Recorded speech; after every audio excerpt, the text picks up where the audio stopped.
Hi, welcome to this virtual event in the Productivity During Pandemic series organized by CRESS, the Center for Research in Empirical Social Sciences at McMaster University. I'm Dr. Michelle Dion. I'm an associate professor of political science and the academic director of CRESS.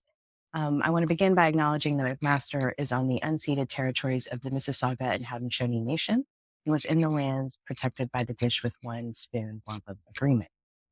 Today, we're lucky to have with us Allison Band. She is the executive director of CRESS, and she's going to be speaking with us about better interview questions. Thank you, Allison. Thank you, Michelle.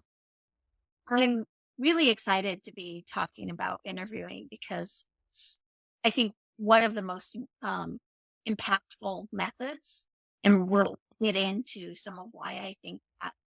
Um, but uh, to start off, just to say there are a large number of factors that go into successful interviews. So we're going to be limiting a lot of the conversation today to questions.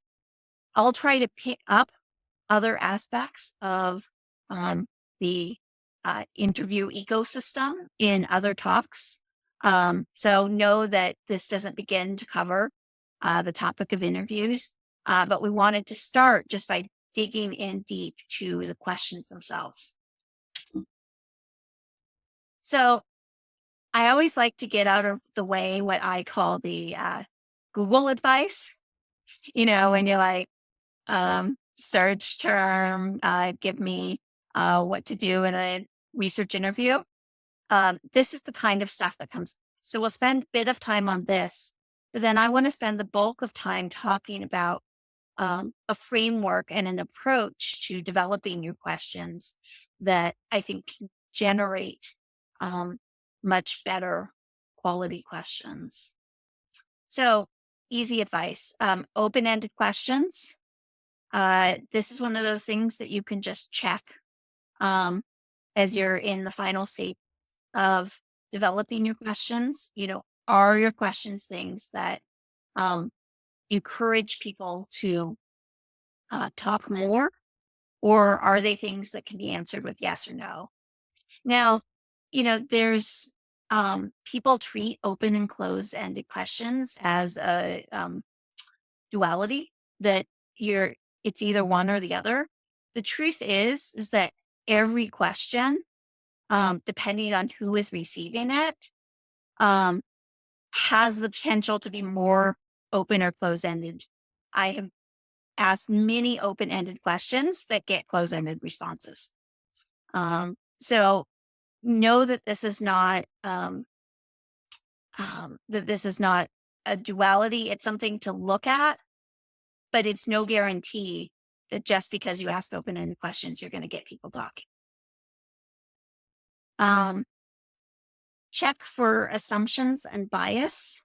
We're going to talk a lot more about this, but one of the things that very easily creeps into interviews, certainly all of the assumptions and bias that come from positionality, but even more basically, those that show up because you've been digging into this topic a lot. You have a certain base of knowledge, you have a certain understanding. And so it's really easy, especially if you're kind of in the later stages of a project, to have assumptions and biases creep in to the questions that you're asking because you have a deep sense of the subject matter that you're talking to people about. Timing it. This seems straightforward, but almost no one that I have worked with does it consistently. I have been guilty of not doing it on interview protocols, and I always regret it when I don't. Because you can do one of two things. Either it runs too long, and then you are imposing on people beyond the commitment that they have made, or you run out of time and you don't have time to ask all your questions. And then are you scheduling a follow-up interview, or are you losing some of your data? Overlap when feasible. This is another thing to take a look at when you're reviewing your questions. there are a lot of different dimensions to how people understand any given topic or issue.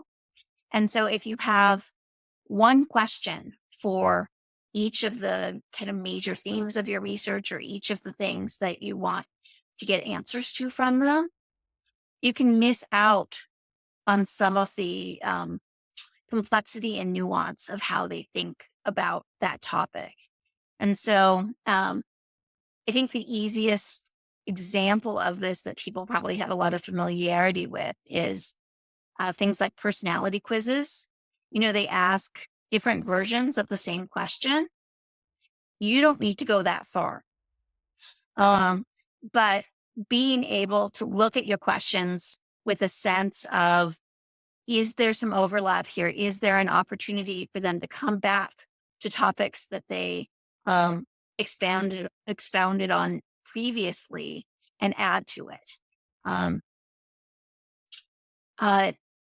Tailor it to the interviewee. People have different amounts of time, different amounts of commitment or investment in your interview, and different ways of being and engaging in the world. All of it being affected by their positions in society. So understanding that, and that's going to be a lot of what we talk about going forward in this presentation, understanding that becomes really important to being able to develop an interview that's really responsive to what they need. So for instance, you have an informational interviewer with a member of parliament. And you have maybe 15 minutes. This is someone who's very, very familiar with being interviewed. You do not need to engage in some of the easing in. You don't need to be as worried about open-ended versus closed-ended questions. Your goal there is to be able to get the information out of them as easily as possible. And they know how to set the boundaries around the relationship. Whereas if you are working with a new immigrant to Canada, they have had a lot of experience of having people demand information from them and engage with them in different ways. And so understanding that context should change the nature of how you approach the questions that you're going to ask and the extent to which you're going to build in room and ease and a lot of these other things that can really help to make it much less threatening than an interview can already feel. Give them room. They said this very significantly given who you are interviewing and how much time you have. But silence is golden in interviews. There is a natural human reaction to jump into silence. And a lot of times in early interviewing, interviewer talks too much. So that's one of the things to be aware of, is to just check in with whether you're letting some anxiety that you're feeling about the interview cause you to jump in, and can you rein that back in? Ease in. Think about how intense your questions are, and build it into a natural progression so that you can start out with things that are about really building rapport, that are about being able to start to ease into their experience of the issue that you're looking at.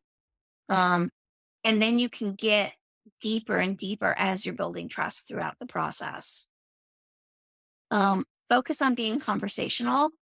This is the good and the bad news of interviewing, is that we all know how to have conversations. And fundamentally, an interview is a conversation. with an intent. And so a lot of the trick that we're going to talk about more is how do you have a conversation that also has an intent? Props can really help. One of the things that um, I really love to do is if we're talking about anything geographic, bring a map. If it's someone who is likely to be nervous, bring toys they can play with, just things to have in hand. Um,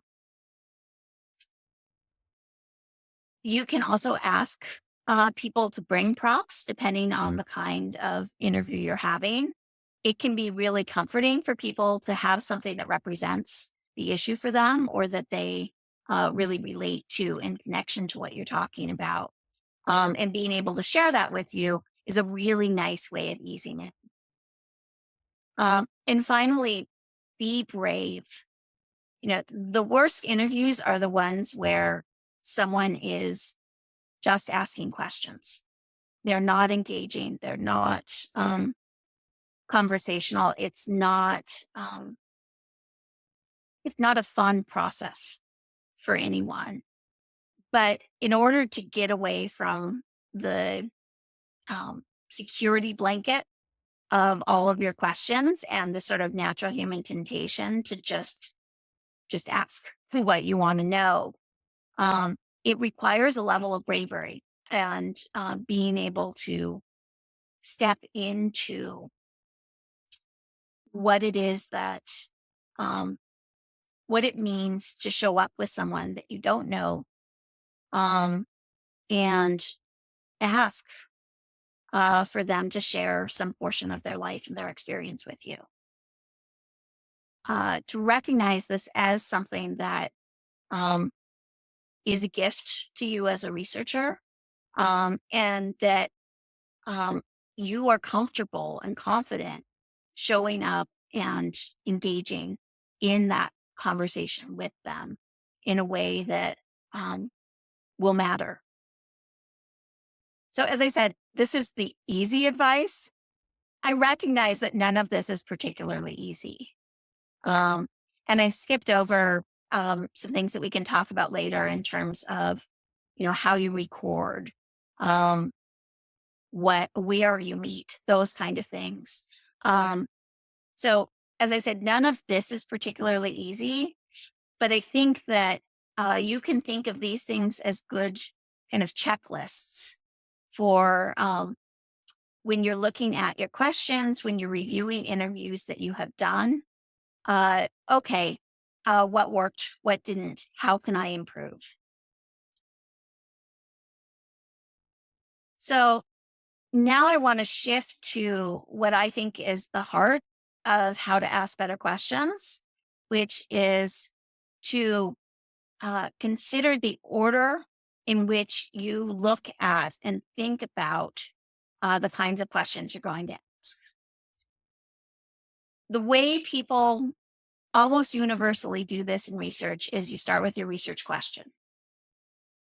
I want to strongly advise that you do not do that, that you actually start with the interviewee. And this doesn't have to be each individual interviewee. If you're interviewing multiple people with relatively similar relationships to the issue that you're looking at, you can think about them as a group. But I would really urge the order of consideration to be starting with the interviewee, thinking about your position relative to them, thinking about your experience and comfort level, and then finally coming back to the research question. If you do it in this order, the quality of the interview questions will fundamentally be better because they are more tailored, they are more appropriate.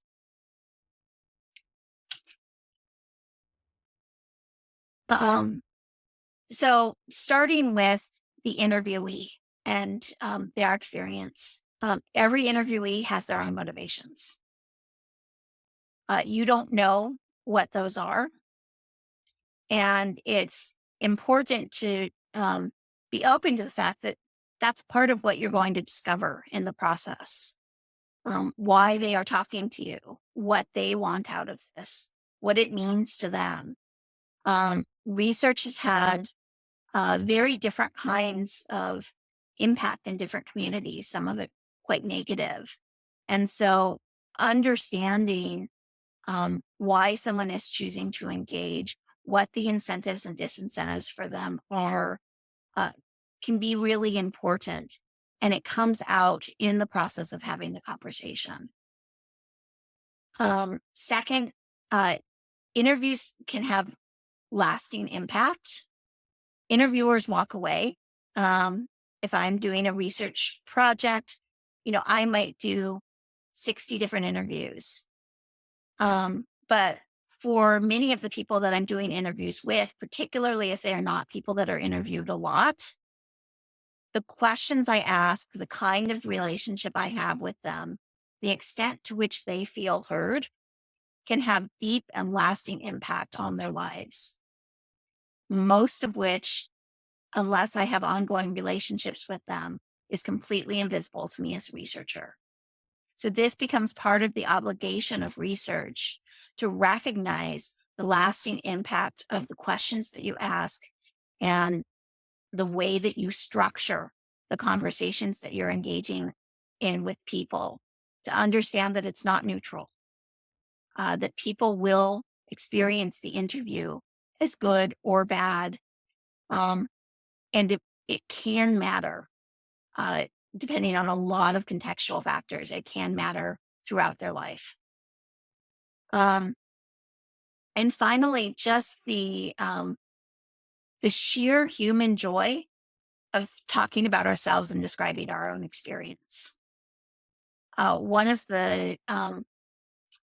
the great hopes for ways in which interviews can be um, a force of good in the world is the incredible importance of providing space for people to talk about their own experiences. And so when people have an opportunity to really engage in uh, having someone listen to them deeply and be really curious about their experience of the world, that in itself can be a powerful intervention. So I do a lot of work with programs that are working with uh, different at-risk populations. And, um, the program is doing all these interventions, and then they want me to come in and determine, okay, how well did this program do? Well, fundamentally, having those interviews with people who experience the program is itself an intervention. It is itself a part of the experience that people have. And so stepping away from the idea, I think far too often in research, we think about interviews from the perspective of the research. I am trying to get information to answer my question. Understanding that you are having an impact on the people that you are interviewing, and that can be a profoundly positive impact, I hope will really motivate your thinking and the amount of time and effort you put into the development of questions. Positionality matters. So positionality, if you're not familiar with the term, refers to how differences in social position and power shape identities and access in society. This is a very famous um, graphic by Argus McGuire that looks at differences between equality, where everyone gets the same thing, equity, where everyone uh, ends up with the same outcome, and then liberation, where you remove the fence. And so understanding that um, there is always positionality in every interview, and particularly showing up as a representative of a university, you are carrying a lot of positionality into the room.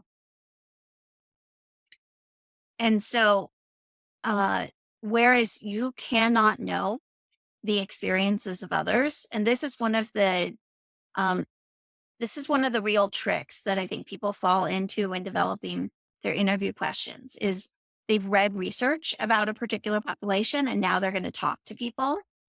Um, the extent to which you feel confident that you know who someone is and what their experience is, that will fundamentally shape your questions.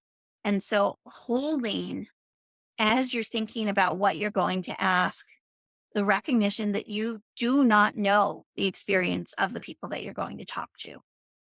Everybody has a lot of um, depth of experience with different nuances.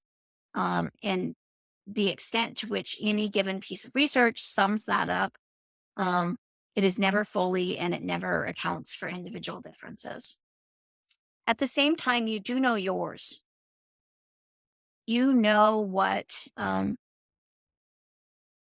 uh, what relationships you have had to your own power and to other people, and the extent to which those might play out in these interviews. So, if you are a young person and you are interviewing people with a lot of power, um, understanding how you relate to power, how you feel in those places and experiences will help you be able to plan out the interview and think about um, how you can position and structure the interview to be able to acknowledge what's happening in the room.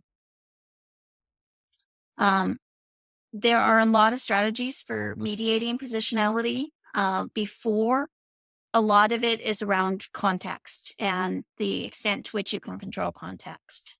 So, um, meeting in places and at times that are convenient for people rather than asking them to come to you. Um, being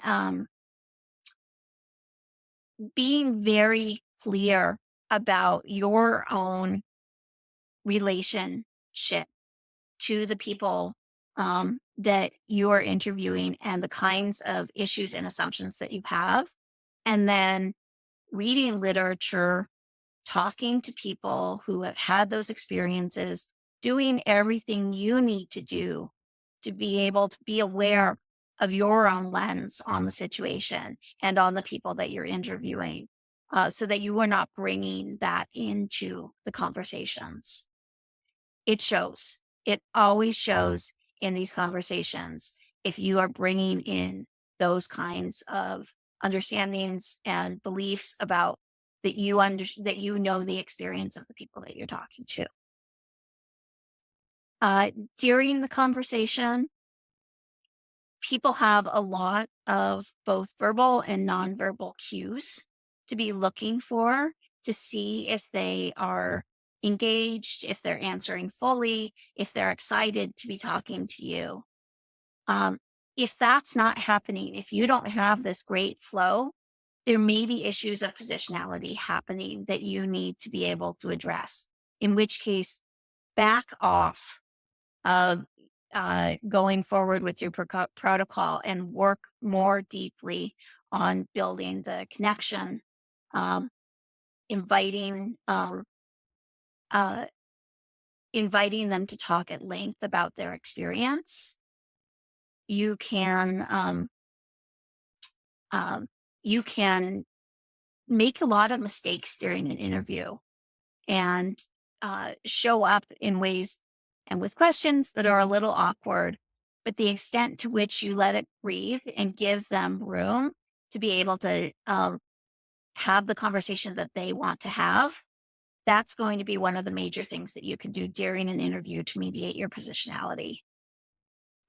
Um, and then after, one of the things that has really changed in research that I think is incredibly positive is more and more research has recognized the importance of providing those who can experience interviews with you with the results of your data, with the results of what you have done, and asking for um, if there are particular quotes, if there are ways that you are reflecting their experience, asking, inviting them to provide feedback. Um, some groups will or won't, but being sure that you are checking your analysis so that if there are real concerns about what you're saying or how you're representing their experience, um, that happens directly and honestly with you. It's not something that someone discovers later that their experience was categorized in a way that they do not agree with.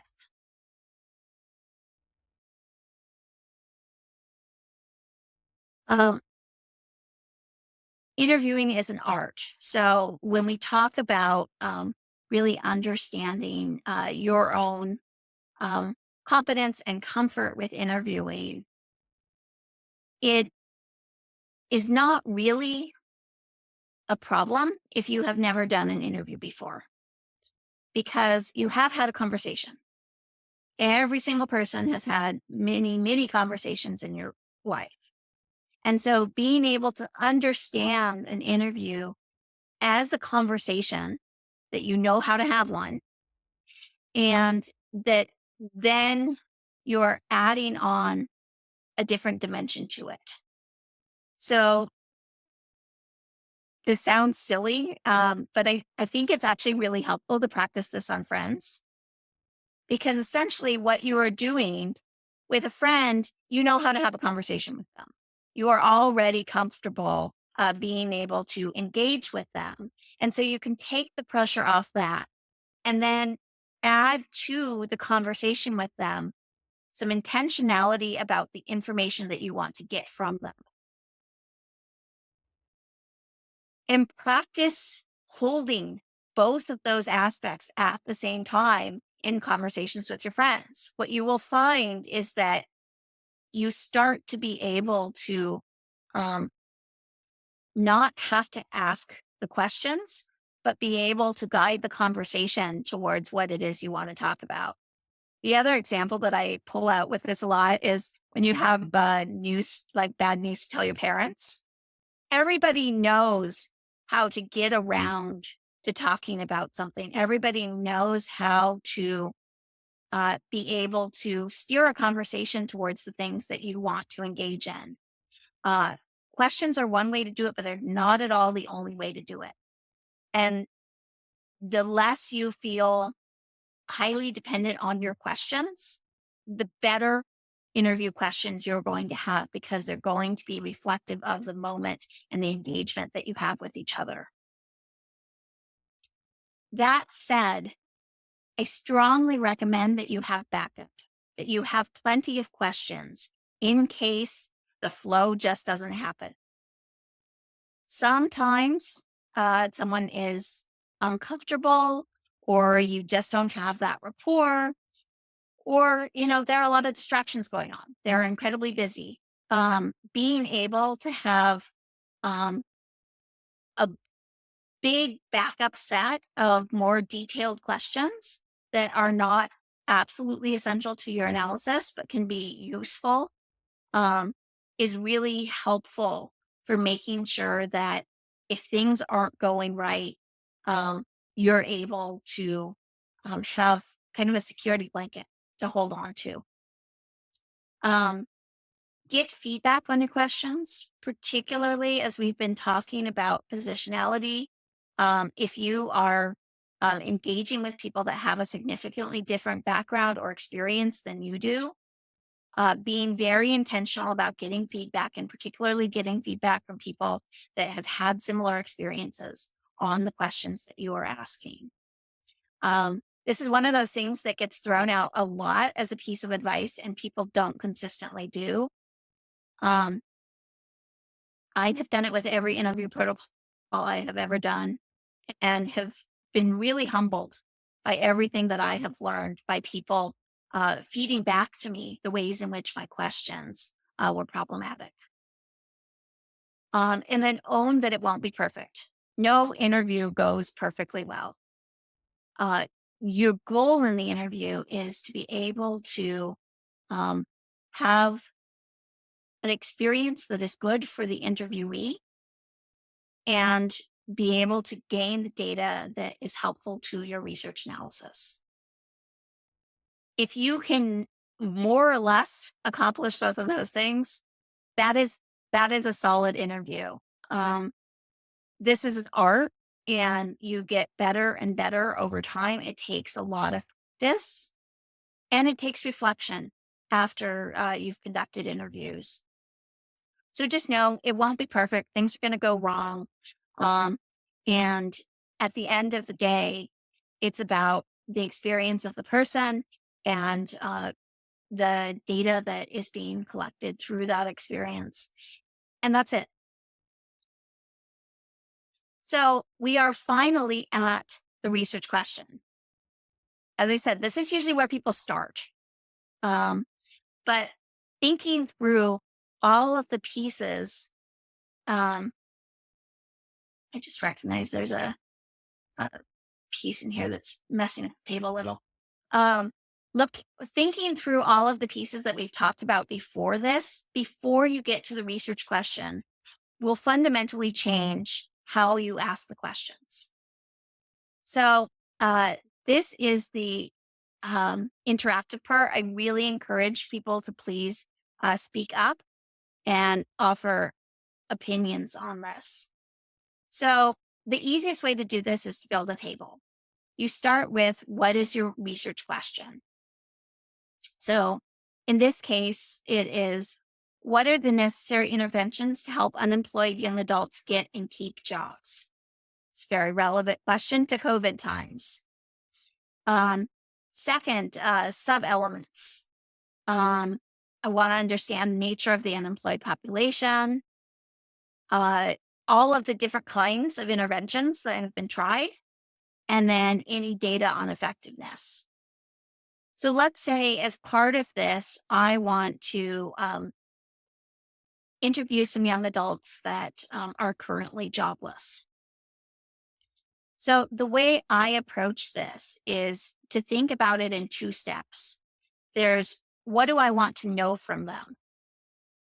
And to the extent I can, the way I approach this is I want to actually know in my final research analysis, where does this fit in the overall paper I am writing or series of graphs that I'm producing?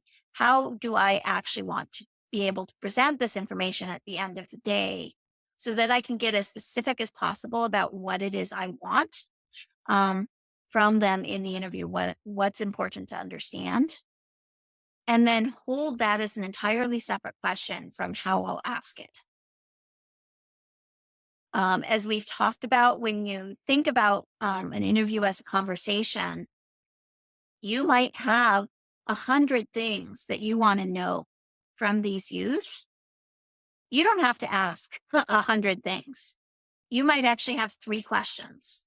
I have had a lot of interviews where I wanted to know hundreds of things, and I had, somewhere between 3 and 8 questions. So know that these are 2 entirely separate things. But the more specific you can get about what you want to know from them, the easier it will be to think about how those things relate and how you might ask questions that get at multiple aspects of what you're trying to understand. So please jump in. And unfortunately, I don't think I can type directly in this without screwing up how the projection is. But if you are interviewing young adults right now who are jobless during COVID, what are some of the things that you would want to know from them? Please jump in. I would want to know kind of what type of job they would want if they could have a job, for instance. Okay. So that's a good example of one where, sometimes the natural instinct is, okay, just ask that. What kind of job would you like to have if you could have a job? This is where it's helpful to start out with really understanding your interviewee and your positionality related to them and your own confidence, because that question can in and of itself be traumatic. That question can be very difficult for people.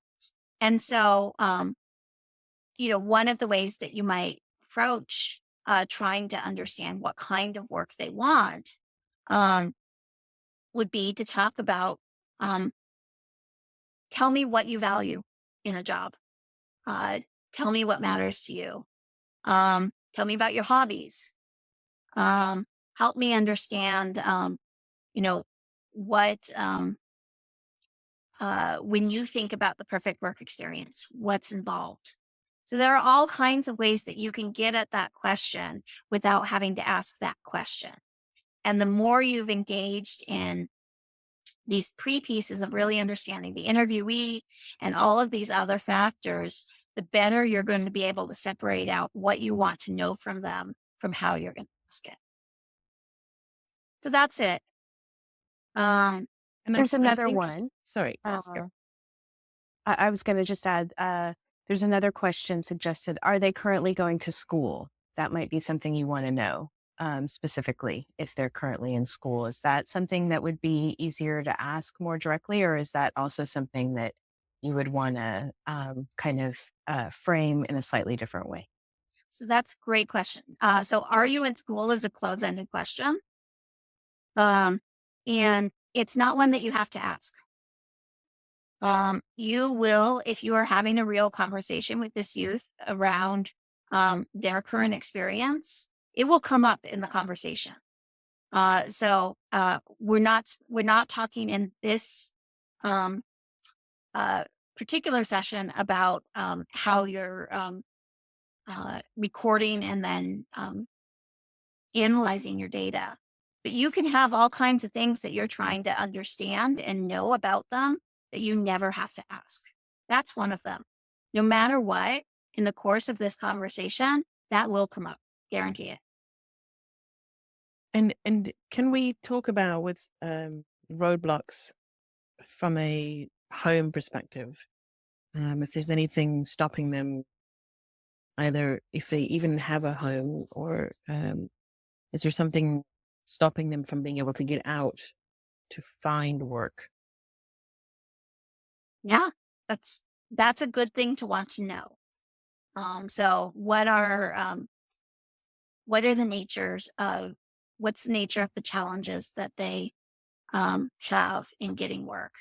So one way to approach um, that um, is really responsive to the fact that they are in this situation. They are talking to you who has a job, um, who is coming from the university, who has an education.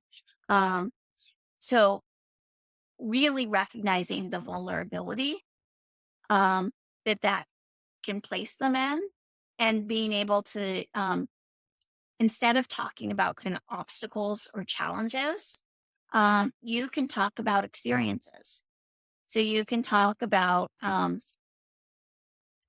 what their day to day life is like. People love to describe their days. And so you are able to get at, and you can always probe within a bigger question for deeper and deeper detail. So if you're understanding what their life was like pre COVID, what their days were like, what their job experience was like, and then you can transition to tell me what life is like right now.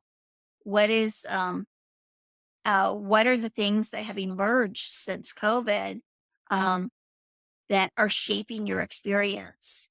And then you can go deeper after you've really understood that into beginning to probe how might that impact um, a job that you might pick up after this. Um, how do you intercept the experience that you're having now, the experience that you had before, with this new challenge that you're going to be taking on a job? And even that framing, that it's not about the obstacles, it's about how they are choosing to think about and plan for how they're going to be able to address everything in their lives when they have a job. and even that language when they have a job, all of that matters fundamentally to the nature of the interview that you're having and the extent to which it is a positive experience for the interviewee, and you still get all the same data. That is the number one thing that I would love for people to take from this, is that you can get all of the same data in a way that is not asking people to give you data.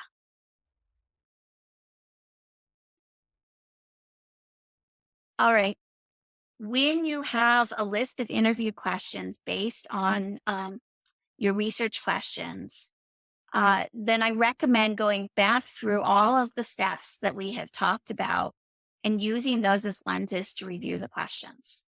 This might feel like overkill. It really isn't. So you are bringing these lenses into your development of the questions, and then you are reviewing all of these lenses at the end. So the interviewee experience, the extent to which your positionality is showing up. Have you supported yourself in this? We've talked about backup questions. There are other kinds of supports that can be helpful, like having time checks. I like to have a good sense in my interview protocol when we talk about timing of um, how well I'm moving along in the sequence of questions and whether I need to make adjustments in what I'm asking in order to be able to get to the bulk of the data that I need. All of those things around how you're able to support yourself really allow you to relax into having a more engaged conversation. Does it meet the easy advice checklist that we started with at the beginning? All of these kind of basics of how to ask good questions. Have you practiced? I practice every new interview protocol. As I think it said in the flyers, I've done thousands of interviews and I still practice every single one, because you don't know until you're actually talking to people how your questions are going to be heard, how they're going to be understood, and how long it's going to take. And then what follow-up you will do, the extent to which you are committing to re-engage with those who you are interviewing and share your research and analysis with them. So the central point that I want to emphasize throughout this is the interviews are not neutral and your questions matter. And that took a lot longer than I had expected, so we don't have as much time for questions as I had hoped. I apologize. Thank you, Allison. Are there any questions? Feel free to unmute yourself to ask or to type in the chat if you have any specific questions.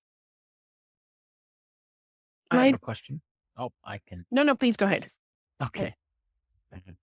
So I'm thinking more for expert interviews. I'm trying to be prepared for over the course of the next year. Speaking to political figures, so kind of touching on something you mentioned earlier. One thing I just want to be able to know, especially because I want to be able to try and balance having kind of a set of questions that I can submit to like ethics approval, for example. I can say like, yeah, this is like my baseline question, but also wanting to tailor the questions a fair bit, because I'm going to be asking questions of politicians who were members of different political parties, were situated in different positions politically on the policy issue that I'm looking at for my research.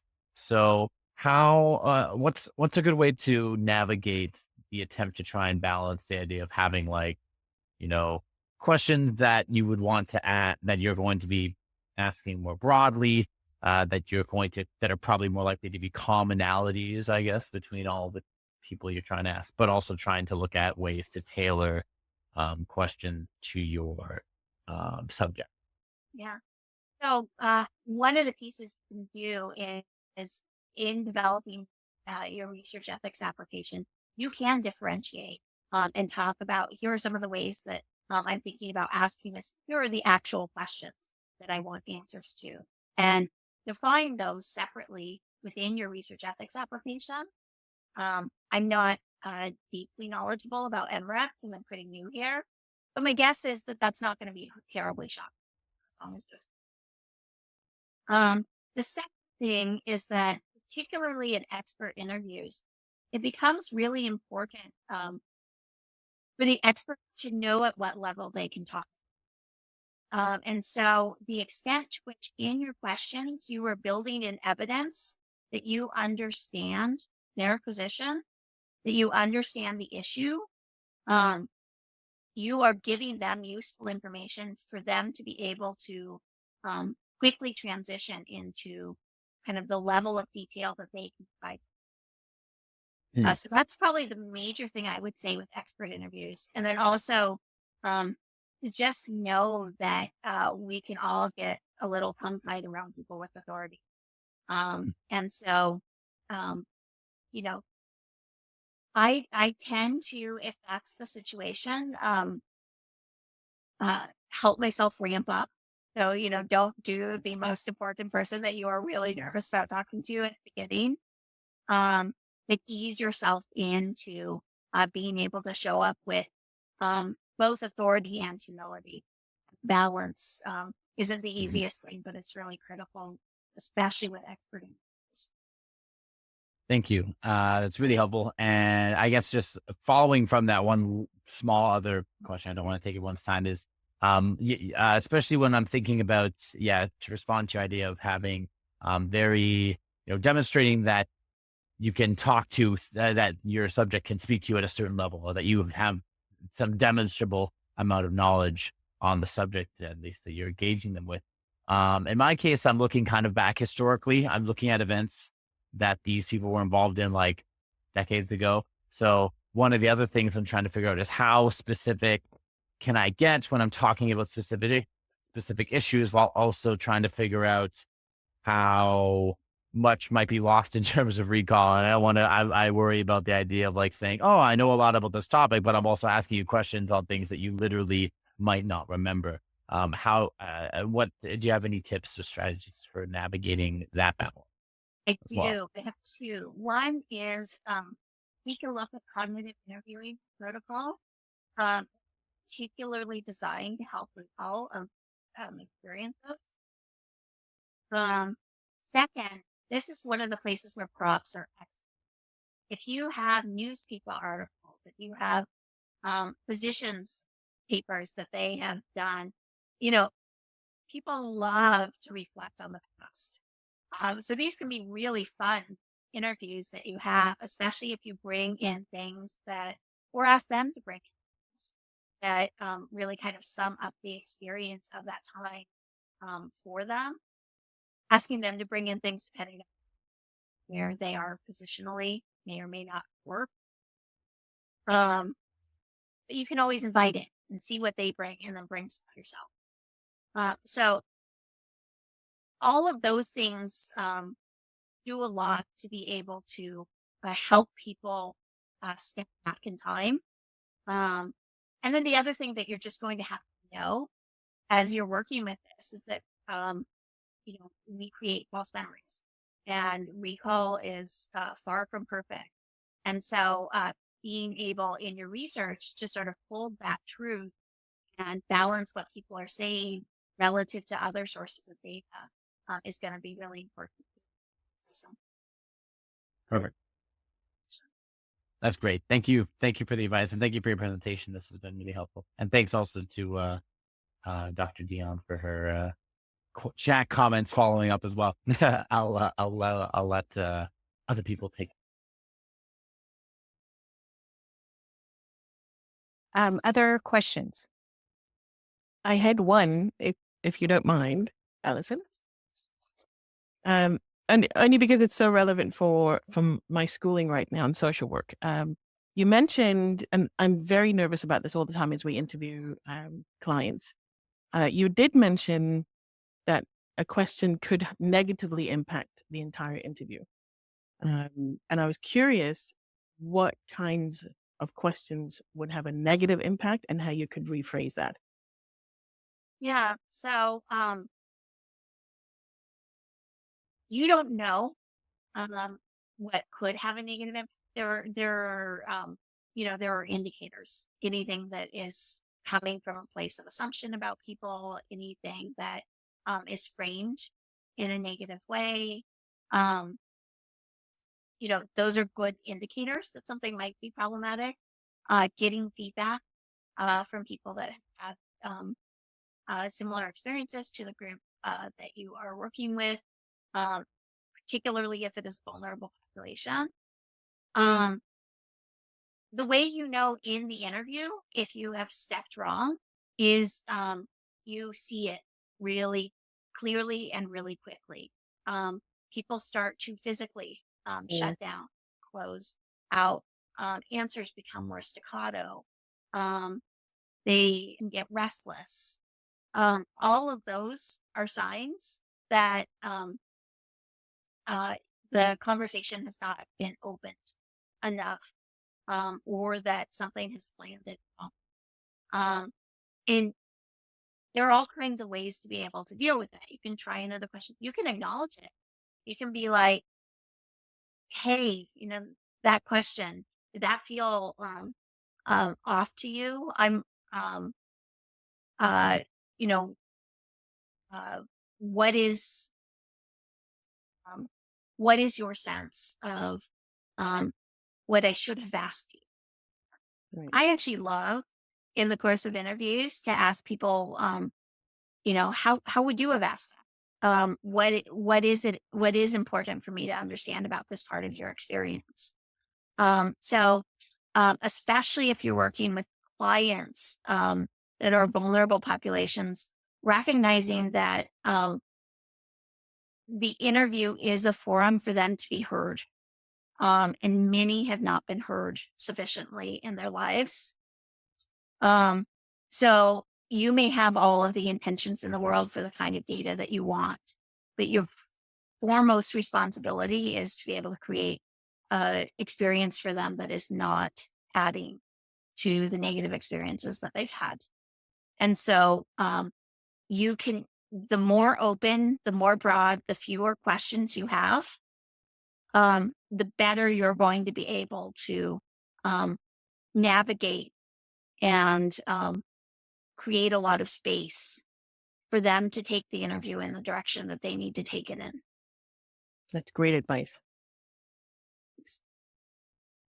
So we only have a few minutes left. Is there one last, perhaps quick question before we thank Allison for her time? Well, thank you, Allison. Clearly, there's a lot of interest in this topic. And so I am looking forward to future sessions when you give us other tips about interviewing.